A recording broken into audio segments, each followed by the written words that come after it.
Hey, what's up everybody? True Boxing here. Thank you for coming back to Get Hit with the Truth. So today we're continuing my 2022 year-end top 10s as we look at my number 2 lightweight in the world right now at 135 pounds.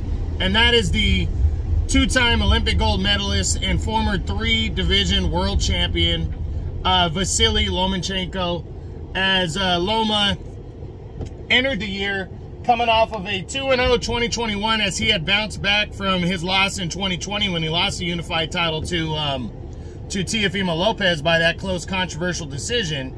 He bounced back, you know, getting big wins over Masahiro Nakatani and Richard Comey, and entered this year poised to become the undisputed, or at least the unified champ, as he was lined up to fight George Kambosos Jr. in June. But the war in the Ukraine with Russia forced him out of the, forced him to go defend his country instead. And he would not return until October, where he would not fight for the title because a mandatory rematch between Kambosos and Devin Haney was going on. And so Loma would take on undefeated, but little known Jermaine Ortiz, who was coming off of an upset over Jamel Herring, the former champ, as he actually retired Jamel Herring after that. And many people saw Loma as just a heavy favorite going in, myself included, but I think he was overlooking him a little bit, and Jermaine Ortiz surprised everybody with a very good performance, but Loma did just enough, especially closing the fight strong, to take a unanimous decision, but a close one, as he pushes forward. And now he enters 2023 pretty much direct in the same position that he was in 2022, to where he is in line to fight for the now undisputed lightweight championship against Devin Haney. But because of his close performance with Jermaine Ortiz and him getting a little older, as he's 34 years old now, there's people that think that Loma might lose to Devin Haney, and he could. But I think, one, they've already agreed in principle for the fight to happen. Bob Arum, I think, is close to finalizing this fight. I think it'll probably take place in March or April. And I think, I personally am picking Lomachenko to win the fight. I think he's going to defeat him and become the undisputed champion at 135.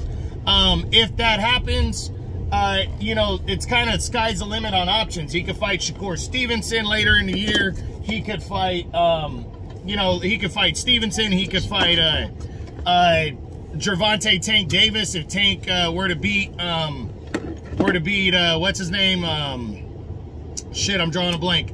Were to beat Ryan Garcia in their catchweight fight at 136. I think his name will be huge and that would be the fight to make. So it's just, like I said, it's just up in the air on what's going to happen. If he were to lose, then we really got to reevaluate what Loma does at his age, because he's 17-2, 11 knockouts. He's a WBC's #1, WBC and WBO's #1 ranked contender. And again, he's 34 now, though. So we'll see. But Loma's going to have a huge opportunity. Again, I think he beats Devin Haney.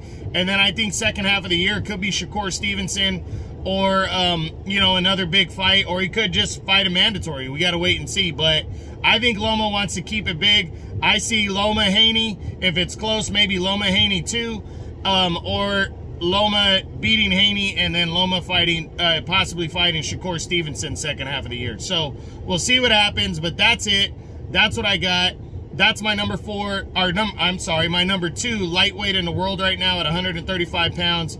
The two-time Olympic gold medalist and the former 3-division world champion, Vasyl Lomachenko.